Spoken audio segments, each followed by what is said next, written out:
क्या share market में कोई बुलबुला बन रहा है, बबल बन रहा है? क्या शेयर बाजार गिरने वाला है? क्या आरबीआई की रिपोर्ट डराने वाली है? शेयर बाजार में इस समय पैसा लगाना है या माल बेचकर निकल जाएं? या कोई शेयर मार्केट में नया गेम स्टार्ट हो रहा है? आइए इन सभी बातों पर आज के वीडियो में चर्चा करते हैं। नमस्कार, मैं आनंद राज त्रिपाठी और आनंद भाव फैमिली में बहुत बहुत स्वागत है। सब्सक्राइब करते समय बेल आइकन जरूर प्रेस करें जिससे आपको लेटेस्ट फाइनेंस वीडियो का नोटिफिकेशन मिल जाए। आरबीआई ने जो वर्ड यूज किया है बबल शेयर मार्केट में, ये वर्ड आज से 15 साल पहले जब शेयर मार्केट में 2006 से 2008 के बीच बुल रन चल रहा था तब सुनाई पड़ा था। या जो फॉलोवर मुझे पिछले साल से फॉलो कर रहे हैं, तो मैंने जनवरी में ये वर्ड यूज किया था कि मार्केट में बबल क्रिएट होना शुरू होगा। अब आरबीआई अपनी रिपोर्ट में कह क्या रहा है? आरबीआई अपनी रिपोर्ट में कह रहा है कि जीडीपी में कॉन्ट्रैक्शन होना है, सिकुड़न आनी है करीब 8% की, आरबीआई कह रहा है।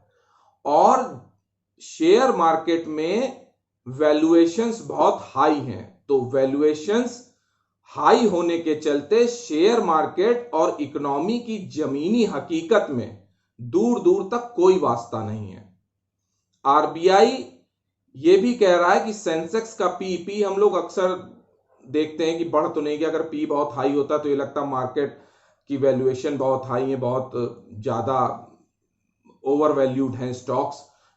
निफ्टी की भी पी देखी जाती है और सेंसेक्स की पी आरबीआई ने बोली कि 32 है। दूसरा, आरबीआई ने कहा कि मार्केट लिक्विडिटी ड्रिवन है, यानी कि नकदी बहुत ज्यादा आ रही है, वो मार्केट को पुश कर रही है। तो आर्थिक सुस्ती में मार्केट की इतनी चुस्ती ठीक नहीं है, ऐसा कहना है आरबीआई का। ये तो बात हो गई आरबीआई की रिपोर्ट की, जिससे आम रिटेलर डर गया है, ट्रेडर डर गया है, इन्वेस्टर भी डरा हुआ है कि मार्केट कहीं क्रैश तो नहीं होगा, कहीं करेक्शन तो नहीं आएगा। मई में जब अभी तेजी स्टार्ट हुई थी तो पहले वीक में ही मैंने एक वीडियो बनाया था जिसमें कहा था कि सबके पास है पैसे तो मार्केट गिरेगा कैसे। तो उस समय जिनके पास कैश था, जो कैश पे बैठे थे, वो मार्केट के गिरने का इंतजार करते रहे और मार्केट गिरा नहीं। तब तक आरबीआई की एक खबर आ गई है, मई सीरीज खत्म हो गई है, जून सीरीज स्टार्ट हो गई है।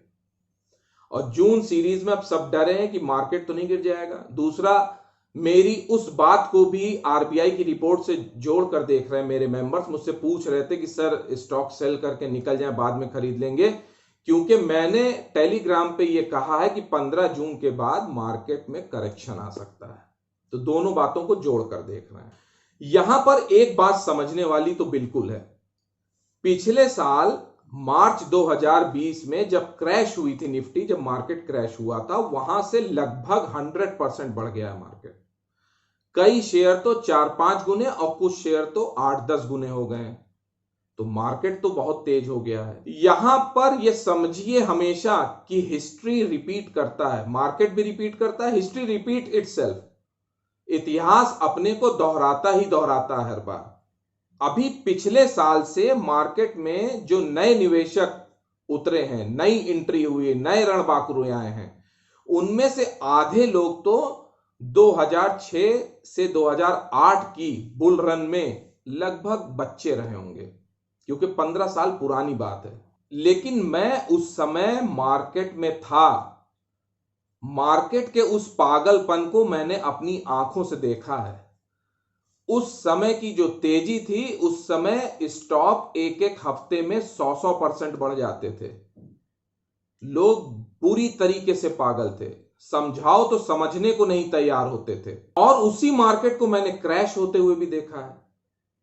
एक दिन में शेयर मार्केट में 2-2 लोअर सर्किट लगे, 2-2 बार ट्रेडिंग बंद हुई है। आज भी याद है मुझे जनवरी 2008 का वो महीना, जब ये इवेंट हुई थी, मैं सामने था और लोअर सर्किट में मैंने कुछ बाइंग भी की थी और बाउंस बैक पे, क्योंकि मेरी आदत थी, उसी दिन बेच भी दिया था माल। लेकिन काम कैश पे हो रहा था, जिसके अकाउंट में पैसे थे वही काम कर सकता है। जब ऐसा क्रैश होता है तो आपको मार्जिन बहुत देना पड़ता है, 100%। पैसे होंगे तो काम कर पाएंगे। इसलिए मैं कहता हूं कैश पे रहिए हमेशा।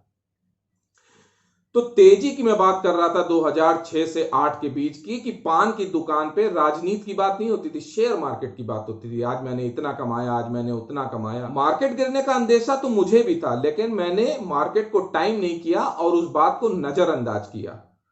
टीवी पर हर कोई चिल्ला रहा था कि बबल है, और उसके बाद भी मार्केट बेतहाशा भाग रहा था।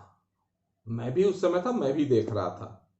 और एक वर्ड जो अभी आप इस साल सुनेंगे या अगले साल सुनने को मिलेगा, वो वर्ड और गूंज रहा था चारों तरफ, सबके मुंह पे था, डरे हुए थे लोग, और वो वर्ड था यूफोरिया। यूफोरिया था वो वर्ड। यूफोरिया का हिंदी मतलब तो होता उत्साह, लेकिन मैं शेयर मार्केट में इसे कहता हूं पागलपन। हद दर्जे का पागलपन था उस समय मार्केट में। अब पहले बात कर लेते हैं कि बबल क्या है। बबल मींस जब कोई शेयर अपनी इंट्रिंसिक वैल्यू से ज्यादा ट्रेड करने लगे, ओवर वैल्यूड हो जाए। इंट्रिंसिक वैल्यू क्या होती है? एक स्वाभाविक मूल्य होता है, शेयर का रियल प्राइस होता है। तो एक तो शेयर का रियल प्राइस होता है, और एक प्राइस जो हम लोग उसे देते हैं मार्केट में, अगर डिमांड सप्लाई के हिसाब से होता है, जो उसका मार्केट प्राइस होता है। तो जब शेयर का मार्केट प्राइस और रियल प्राइस में बहुत डिफरेंस हो जाए, अगर ये डिफरेंस ऊपर की तरफ ज्यादा है, 100 रुपए का शेयर अगर 200, 300, 400 रुपए हो गया है अपनी रियल वैल्यू से, तो वहां पर यह होता है कि बुल रन में ये बहुत तेज हो गया है, इससे माल बेचकर निकल जाया जाए। मेरे हिसाब से मैं बेचकर निकल जाऊंगा। और अगर शेयर की इंट्रिंसिक वैल्यू से बहुत नीचे हो गया, यानी रियल वैल्यू से शेयर बहुत नीचे ट्रेड कर रहा है, 100 रुपए का शेयर 20 रुपए में, 50 रुपए में ट्रेड कर रहा है, तो वहां पर मैं बायर हो जाऊंगा, मैं उसको जरूर बाई करूंगा। और ये तब होता है जब मार्केट क्रैश होता है, जैसा कि मार्च 2020 में हुआ था। कई शेयर अपनी रियल वैल्यू से बहुत नीचे थे, और उसी समय रिस्क रिवार्ड प्ले करता है, उसी समय शेयर खरीदने चाहिए। ये तो हो गई बबल की बात, जो आरबीआई ने अपने रिपोर्ट में कही है और मैंने भी जिक्र किया था। वर्ड सुनाई पड़ने लगा है, इसका मतलब मार्केट अपने दूसरे चरण में पहुंच रहा है। अब जिस यूफोरिया की बात की थी, उस बात को कंप्लीट करता हूं जो आपको आगे सुनने को मिलेगा। देखिए, मार्केट में 4 चरण होते हैं, 4 स्टेजेस होती हैं। बल्कि इसको और अच्छे से समझाऊं कि कोई बुल रन जब स्टार्ट होता है, जब बुल मार्केट स्टार्ट होता है, उसकी 4 स्टेज होती हैं। अमेरिकन ब्रिटिश इन्वेस्टमेंट लीजेंड थे जॉन टेम्पल्टन। टेम्पल्टन सुना होगा आपने नाम, टेम्पल्टन म्यूचुअल फंड, बिल्कुल सही, वही ग्रुप है। तो जॉन टेम्पल्टन ने एक कोट दिया था बुल मार्केट के संदर्भ में। Bull markets are born on pessimism, grow on skepticism, mature on optimism, and finally die on euphoria। मतलब क्या है? पहला चरण होता है पैसिमिज्म का, यानी कि निराशा बहुत रहती है मार्केट में। मार्केट का क्या होगा, क्या डूब जाएंगे सारे पैसे, क्या मार्केट, शेयर मार्केट हमेशा के लिए खत्म हो गया। ये पैसिमिज्म का दौर था मार्च 2020 में, जब कोरोना की वजह से मार्केट क्रैश हुआ था। यह था शेयर मार्केट का, बुल मार्केट का पहला चरण। अब ये पहला चरण कभी कभी 2-2 साल चलता है, इस बार 6-7-8 महीने चला। तो पहला चरण हो गया, निराशा के दौर में बुल मार्केट स्टार्ट हुआ। तो पहला चरण निराशा का होता है। दूसरा चरण होता है स्केप्टिसिज्म, यानी कि संदेह रहता है, डाउट रहता है कि शेयर मार्केट कब ना गिर जाए। जैसे अभी हम लोग को पिछले साल से डाउट है, शेयर मार्केट अब गिरा, तब गिरा, अभी ना गिर पड़े, अरे बहुत बढ़ गया, हमने खरीद लिया, फंस ना जाए, माल बेचो, फिर बढ़ गया। ये सारा डाउट का सिस्टम चल रहा है, यानी कि संदेह का माहौल है इस समय। मार्केट गिरेगा, बढ़ेगा, कुछ पता नहीं है। ये दूसरा चरण चल रहा है। तो अभी मान के चलिए कि ये दूसरा चरण ही चल रहा है, और अभी करीब 6 महीने तक यही चरण चलेगा। तो आरबीआई जिस बबल की बात कर रहा है, उसे जमीन में आने में अभी समय है। मैं आपको बता दूं कि मार्च जैसा क्रैश 2023, ईयर 2023 तक मार्केट मार्च जैसा क्रैश नहीं होने जा रहा है। जो मार्च 2020 में हम लोग क्रैश देख चुके हैं वो नहीं हो रहा है अभी। हाँ, जून में मैंने जो बोला है तो 1000-1500 पॉइंट का करेक्शन हो सकता है। एक बात समझिए, करेक्शन और क्रैश में बहुत डिफरेंस है। क्रैश में मार्केट पूरा क्रैश करता है, सब कुछ, सारे स्टॉक क्रैश करते हैं। करेक्शन में सेक्टोरियल वाइज करेक्शन होता है, सारे सेक्टर नहीं अंडर परफॉर्म करते हैं, एक आध दिन की बात छोड़ दीजिए। और करेक्शन एक बुल मार्केट के लिए हेल्दी साइन है। स्वाभाविक प्रक्रिया है कि जैसे बढ़ बढ़ के गिरता है मार्केट, वैसे घट घट के बढ़ता है मार्केट, ये हमेशा याद रखिएगा। तो corrections are always good for healthy market. तो ये पहली चीज। तो जिस चीज का रिटेल इंतजार कर रहा था मई में करेक्शन का, वो वोलेटिलिटी अभी दिखेगी जून में। जून में एक बात का अफसोस होगा सबको, जो मैं कह रहा था कि जिसमें प्रॉफिट हो 30-40%, उसको प्रॉफिट बुक कर लीजिए, थोड़ा सा कैश पे रहिए हमेशा। आगे मैं आने वाले वीडियो मेरे सारे देखिएगा और वीडियो को पूरा देखिएगा तो समझ में आएगा। आगे आने वाले समय में मैं पोर्टफोलियो को कैसे सजाएं बनाएं उस पर भी वीडियो लाऊंगा। पोर्टफोलियो में एक कोर पोर्टफोलियो होता है जिसको कभी नहीं छुआ जाता, और एक पोर्टफोलियो जिसकी मैं हमेशा बात करता हूं स्विंग ट्रेड के लिए, उसमें स्विंग ट्रेड करते रहते हैं। 30-40-50% मुनाफा और बेच के निकल जाओ, जो मैं हमेशा कहता हूं। मुझे लगता है कि वो वीडियो लाना पड़ेगा आप लोगों को समझाने के लिए। तो अब रिटेल इन्वेस्टर ने माल नहीं बेचा है, इधर आरबीआई की रिपोर्ट ने फिर से डरा दिया है। तो अब किसी दिन रिटेल इन्वेस्टर, जो रिटेल है हमारा, वो गड़बड़ी कर बैठेगा, वो गलती कर बैठेगा। वो डर के अपने स्टॉक को सेल कर देगा, ये सोच के कि आगे खरीद लेंगे। लेकिन मेरा मानना यह है कि अब नहीं बेचा है तो या तो प्रॉफिट बुक कर लो, अभी समय है। और थोड़ा बहुत जो कैश है, तो जो वोलेटिलिटी होती है 1000-1500 पॉइंट का करेक्शन होता है, तो वहां पर थोड़ा सा स्टॉक्स को नीचे लोअर लेवल पे बाई करिएगा, क्योंकि आगे आने वाले समय में फिर से एक बार तेजी दिखाई पड़ेगी। अब देखिए, जो करेक्शन है वो जून के फर्स्ट वीक से भी स्टार्ट हो सकता है। इसको करेक्शन ना समझिए, इसको बाजार की उठापटक समझिए, वोलेटिलिटी समझिए। या 15 जून के बाद स्टार्ट हो सकता है, और जब फर्स्ट क्वार्टर के रिजल्ट आ रहे होंगे तो जुलाई फर्स्ट वीक तक ये करेक्शन चल सकता है, और ऑपरेटर नीचे से सारा माल उठा ले जाए और बाद में तेजी कर दे। ऐसा सब लोग सोच रहे हैं, मेरी सोच नहीं है। अब मेरा सोचना क्या है, आरबीआई की रिपोर्ट आने के बाद मैं बदल गया हूं थोड़ा सा। मुझे लगता है कि 1-2 दिन का झटका जून में देंगे और जून में ही एक फिर नया ऑल टाइम हाई निफ्टी और बैंक निफ्टी बनाने की कोशिश करेगा, और लोग फिर कंफ्यूज हो जाएंगे, हमारी सफेद और काली भेड़ें फिर फंस जाएंगी कि अब क्या करें। देखिए, मैं जो बातें करता हूं ये मेरी राय है, पर्सनल ओपिनियन है। एक तरीका बता दिया कि मार्केट किस तरह से चलेगा। अब आप ये मत कहिएगा सर 15 जून को नहीं गिरा। अरे 15 जून को नहीं गिरा तो 15 जुलाई को गिर जाएगा, 15 अगस्त को गिर जाएगा, लेकिन तरीका यही होगा, जिस भी महीने गिरेगा इसी तरह से काम करेगा। एक आध महीने गिर के और फिर ऊपर ले जाएगा। मार्केट में भी कहीं क्रैश नहीं आ रहा और ना कहीं बबल बस्ट होने वाला है।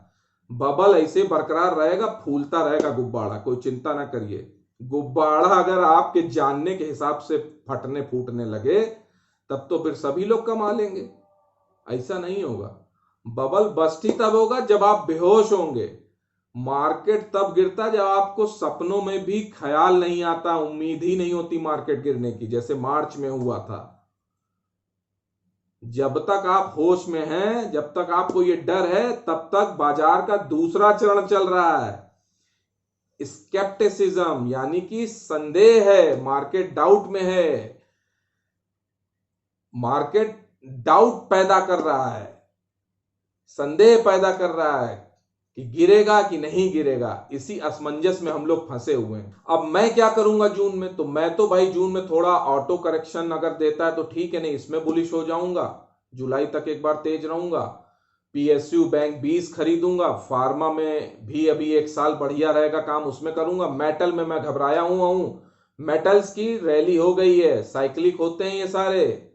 मेटल शुगर काफी भाग गए हैं, इनमें मत फंस जाइएगा ऊपर के लेवल में। एक बार याद रखिए, मार्केट वहां ले जाके मारेगा जहां पानी नहीं मिलेगा, ऐसे रेगिस्तान में छोड़ेगा, एक बूंद पानी नहीं मिलेगा। अगर ऊपर के रेट में फंस गए तो 5-5 साल आपको प्राइस नहीं मिलेंगे अपने बाइंग के कि बेचें कैसे। तो ये याद रखिएगा भाई, है ना, बहुत लालच नहीं करना चाहिए। तो मार्केट का अभी दूसरा चरण चल रहा है और इसमें अभी 6 महीने और चलेंगे। मुझे लगता है दिसंबर तक, नवंबर दिसंबर तक दूसरा चरण चलेगा।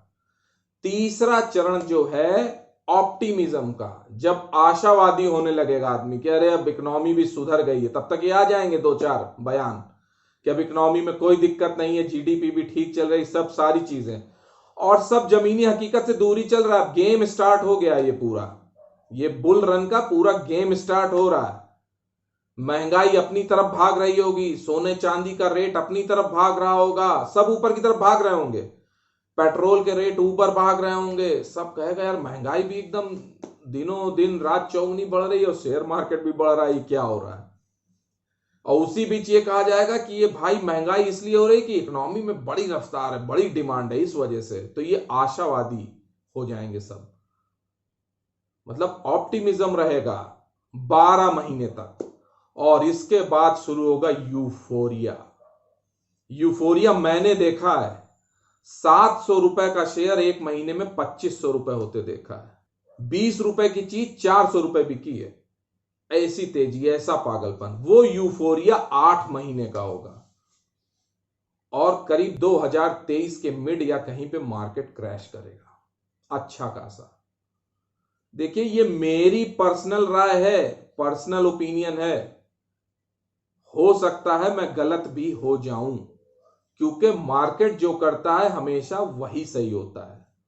मार्केट सुप्रीम है, मार्केट हम सबसे ज्यादा जानता है, लेकिन तरीका यही है, बुल मार्केट इसी तरह चलने वाला है। तो कुल मिला के ये कहने का मतलब है कि अभी चरण दूसरा है, मार्केट क्रैश नहीं होगा, करेक्शन देगा। अभी कोई डरने की बात नहीं है। बस मैं ये कहता हूं उन लोगों को कि जो लोग लॉन्ग टर्म वाले हैं वो तो सो जाएं, एकदम जिंदगी भर सोते रहें, कोई दिक्कत नहीं। जो शॉर्ट टर्म वाले, जो ये फ्रस्ट्रेट होते हैं यार 100 रुपए की चीज 700 रुपए में नहीं बेच पाया, 500 आ गई या 400 आ गई, उनको कष्ट दे सकता है। और बुल मार्केट की एक खास बात है कि करेक्शन बहुत डीप होते हैं और बड़े क्विक होते हैं। यानी 1500 पॉइंट निफ्टी गिरी और 2 हफ्ते के अंदर रिकवर करके उससे ऊपर चली गई। मतलब बड़े डीप होते हैं, बड़े क्विक करेक्शन होते हैं, बड़ी क्विक रिकवरी भी होती है। तो ये चीज याद रखिएगा। तो कुल मिला के यही कहूंगा कि बीच बीच में प्रॉफिट जरूर बुक करिए 30-40% का, और प्रॉफिट को हमेशा शेयर मार्केट में दोबारा नहीं लगाना, निकाल के अलग सेविंग बैंक में रख देना है। सेविंग बैंक में रखा पैसा कोई काटता नहीं, उसमें भी कुछ इंटरेस्ट मिलता है 4-5%, लेकिन जब मार्केट बहुत ज्यादा गिरता है तो लगता है कि हमने इतना पैसा कमाया था, देखो ये काम आया। नहीं तो शेयर मार्केट का पैसा उसी में लगा देते हैं, जब गिरता है तो सब कुछ गिर पड़ता है, हाथ में कुछ नहीं रहता, नील बटे सन्नाटा। तो वीडियो में कही गई बातें अगर आपको अच्छी लगी हो, वीडियो अच्छा लगा हो तो लाइक जरूर करिएगा और अपने इष्ट मित्रों को ये वीडियो जरूर शेयर करिएगा। इसमें बहुत काम की बात मैंने बताई है, ये सारी बातें आपके दिलो दिमाग में होनी चाहिए। मैं तो कहता हूं बार बार इसको रिपीट करूंगा, खून में दौड़नी चाहिए, इतनी याद हो जानी चाहिए। जैसे भगवान की पूजा करते हैं तो मंत्र याद रहते हैं, ध्यान कहीं भी लगा रहता है, हनुमान चालीसा याद है, वो पढ़ते चले जा रहे हैं। तो यहां उल्टा करना है, मन भी यहीं लगा के रखना है, हाँ यहाँ की हनुमान चालीसा जो बता रहा हूं वो भी यहीं पे हमेशा याद रखनी है, दिमाग में रखनी है। बढ़िया से काम करिए, और चैनल पर पहली बार आए हैं तो आनंद भाव चैनल को जरूर सब्सक्राइब करिए। आज के लिए इतना ही, नमस्कार।